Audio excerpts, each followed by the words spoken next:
स्वागत है आपका मेरे चैनल माय हिंदी टीचर में। बच्चों, आज मैं आपको भाषा मंजरी की पुस्तक क्लास 8 बस की यात्रा नामक चैप्टर से MCQ टाइप क्वेश्चन बताने जा रही हूँ। पार्ट 12 है यह और लेखक हैं इसके हरिशंकर परसाई। यह एक व्यंग लेख है और हरिशंकर परसाई की बस की यात्रा शीर्षक पाठ एक व्यंग है। इसमें लेखक ने जर्जर हालत बस की सफर का गुदगुदाने वाला वर्णन किया है, यानी हास्य व्यंग, यानी हंसी की ये जो पूरी यात्रा है वो बस की यात्रा हंसी पर आधारित है और व्यंग भी किया गया है तो बहुत ही गुदगुदाने वाला, ताकि आप हंसते रहें पूरे टाइम। तो ये ऐसा चैप्टर है और बस को इसमें जर्जर दिखाया गया है, उसको वयोवृद्ध कहा गया है, उसको डाकिन कहा गया है। तो इस पाठ के लेखक है हरिशंकर परसाई जी और यह हास्य व्यंग की रचना है, गद्य की विधा है, हास्य व्यंग भी। चलिए बच्चों, इसका प्रश्न उत्तर देखते हैं। प्रश्न नंबर 1 है, इस पाठ के लेखक कौन है? किस पाठ के? बस की यात्रा के। तो ए है भगवती चरण वर्मा, बी है रामदरस मिश्र, सी है कामतानाथ मिश्र और डी है हरिशंकर परसाई। तो बच्चों, बस की यात्रा पाठ को हरिशंकर परसाई ने लिखा। मान लीजिए कि आपको एक सिंगल क्वेश्चन आता है और ऐसा नहीं लिखा रहता है कि हम इसी चैप्टर के क्वेश्चन देख रहे हैं इसलिए पूछा गया है कि इस पाठ के लेखक कौन है। क्योंकि अगर एग्जाम में ऐसे आ जाएगा कि इस पाठ के लेखक कौन है तो सारे तो लेखक ही हैं, सारे तो कवि हैं, आपको पता नहीं चलेगा कि किसकी कविता है, किसकी कहानी है, किसके बारे में पूछा जा रहा है। वहां आपसे पूछा जाएगा बच्चों कि बस की यात्रा पाठ के लेखक कौन है, तब आप बताएंगे हरिशंकर परसाई। प्रश्न नंबर 2 है, पन्ना से सतना के लिए बस कितनी देर बाद निकली? दूसरा प्रश्न है, पन्ना से सतना के लिए बस कितनी देर बाद निकली? ए है आधा घंटे बाद, बी है 1 घंटे बाद, सी है 2 घंटे बाद और डी है प्रातःकाल। तो बच्चों, पाठ पढ़ते समय आपने देखा था कि 1 घंटे बाद, तो बी उत्तर सही होगा इसका। प्रश्न नंबर 2 है, कुल कितने लोग शाम की बस से यात्रा करने वाले थे? ए है 3, बी है 4, सी है 5 और डी है 6। तो कितने लोग यात्रा करने वाले थे बच्चों? 5 दोस्त रहे। पहली लाइन को मैंने आपको बोला था कि इसको अंडरलाइन कर लीजिए। कुल 5 मित्र थे बस की यात्रा करने वाले, एक साथ जो पांचों जा रहे थे। तो यहाँ पर सी उत्तर सही है। प्रश्न नंबर 4 है, यह बस कहाँ की ट्रेन से मिला देती है? ए है सतना की, बी है जबलपुर की, सी है पन्ना की और डी है भोपाल की। तो देखिए बच्चों, इसका सही उत्तर हो जाएगा जबलपुर की। हम लोग उसमें पढ़े थे पाठ में। प्रश्न नंबर 5 है, उस बस में कंपनी के कौन सवार थे?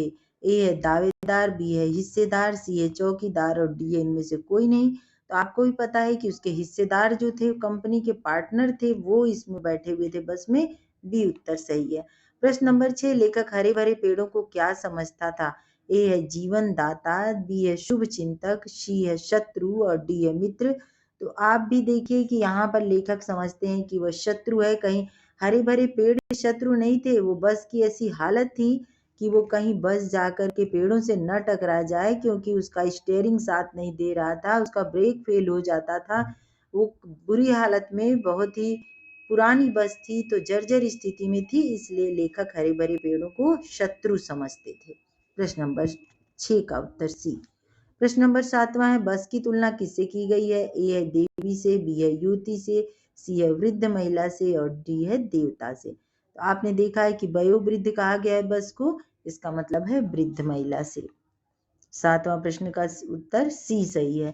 प्रश्न नंबर 8 है, लेखक और उसके मित्र कितने बजे की बस पकड़ना चाहते थे?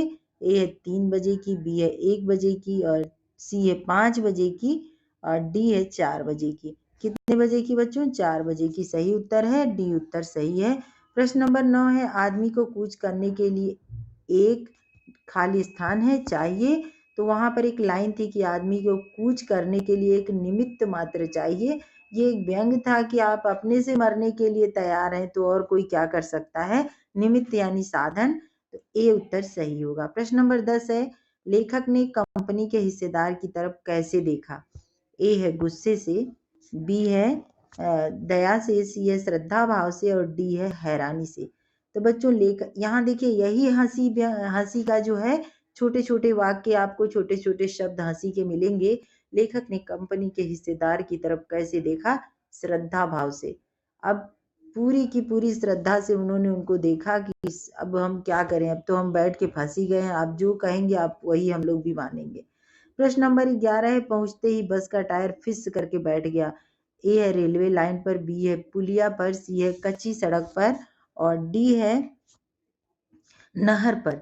तो कहाँ बैठ गया था बच्चों? टायर उसका फट गया था, फिस करके बैठ गया था पुलिया पर। बी उत्तर सही है। प्रश्न नंबर 12, कितने लोगों को सुबह काम पर हाजिर होना था? ए है 4, बी है 2, सी है 5 और डी है 3।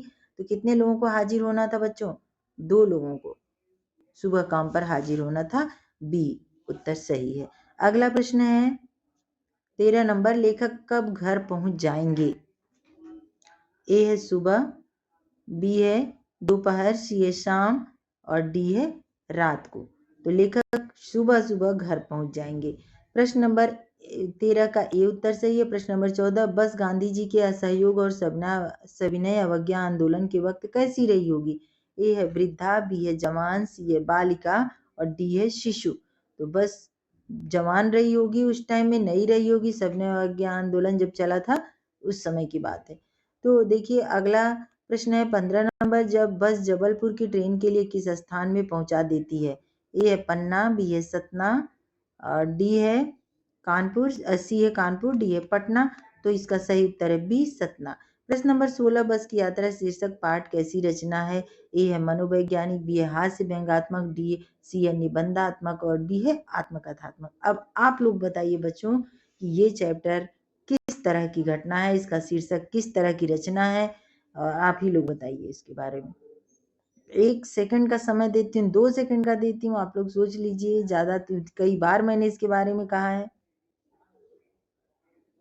चलिए मैं ही बता देती हूँ बच्चों, हास्य व्यंग्यात्मक है क्योंकि ये पूरा चैप्टर बस की यात्रा हास्य व्यंग पर आधारित है। हरिशंकर पर जो परसाई है वह हास्य व्यंग के लेखक हैं, तो यह हास्य व्यंग है। प्रश्न नंबर 16 का बी उत्तर सही है। प्रश्न नंबर 17, बस के प्रति श्रद्धा का कारण था? क्या कारण था बच्चों? ए है सुंदर होना, बी है आकर्षक होना और सी है वयोवृद्ध होना और डी है इनमें से कोई नहीं। वयोवृद्ध यानी वो बस एकदम जर्जर थी, इसलिए उसके प्रति लोगों को श्रद्धा हो रही थी। 17 का उत्तर है सी। प्रश्न नंबर 18, समझदार आदमी में रेखांकित शब्द क्या है? आदमी, महान आदमी, समझदार आदमी। क्योंकि आदमी जो है बच्चों वह जातिवाचक संज्ञा है, लेकिन जिसका संज्ञा के वे शब्द जो संज्ञा और सर्वनाम की विशेषता बताते हैं उन्हें विशेषण कहते हैं। तो यहाँ पर समझदार जो है आदमी, आदमी की विशेषता बता रहा है कि आदमी कैसा है, समझदार है, तो ये विशेषण हो जाएगा। प्रश्न नंबर 20 है, लेखक के अनुमान के अनुसार बस कितनी पुरानी थी? ए है 10 साल, बी है 20 साल, सी है 30 साल और डी है गांधी जी के असहयोग के समय की थी। तो कौन सा उत्तर सही होगा? 20 साल पुरानी।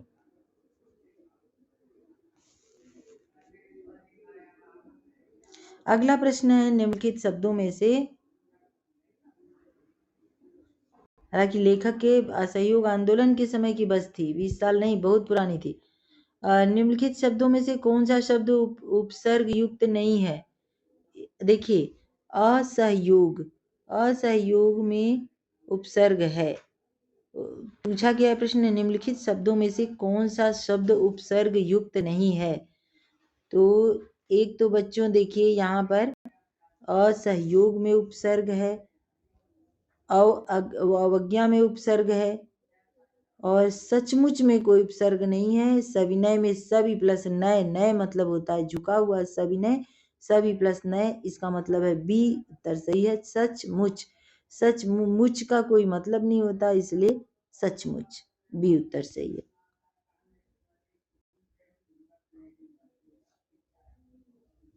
अगला प्रश्न बच्चों ये देख लेते हैं, लघु उत्तरीय प्रश्न कैसा है, थोड़ा लिखना पड़ेगा छोटा सा आपको। पुलिया के ऊपर पहुंचने के बाद क्या हुआ? उत्तर है बस का टायर फट करके बैठ गया। आपको एक प्रश्न भी आया था कि टायर कहाँ फटा था, तो पुलिया के ऊपर फटा था। अगर आपको याद रहेगा बच्चों तो आप समझ जाएंगे तुरंत। अगर आप चैप्टर को बस सुनेंगे और कान से निकाल सुन के बस अनसुना कर देंगे तो आपको फिर कोई फायदा नहीं होगा। लेखक हर पेड़ को अपना दुश्मन क्यों समझ रहे थे? उत्तर है बस किसी भी पेड़ से टकरा सकती थी, इसलिए लेखक हर पेड़ को अपना दुश्मन समझ रहे थे। प्रश्न नंबर 3 है, चलते चलते एकाएक बस क्यों रुक गई? तो उत्तर है पेट्रोल की टंकी में छेद हो गया था। प्रश्न नंबर 4 है, लेखक और उनके मित्रों को किस बात के लिए जल्दी थी? तो उत्तर है अगले दिन उन्हें काम पर जाना था। प्रश्न नंबर 5 है, लोगों ने लेखक को क्या सलाह दी? शाम वाली बस से सफर करना ठीक नहीं है। प्रश्न नंबर 6 है, लेखक ने क्या कहकर बस पर व्यंग किया है? यह बस पूजा के योग्य है, यह कहकर व्यंग किया है इस पे। प्रश्न नंबर 7, लेखक बस कंपनी के हिस्सेदार से क्या उम्मीद कर रहा था?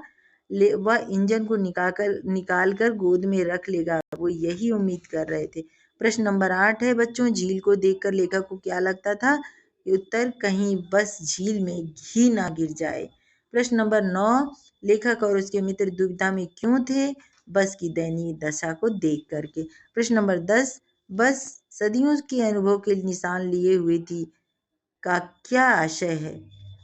बस दूर दूर तक की यात्रा कर चुकी थी, वह बहुत थक चुकी थी।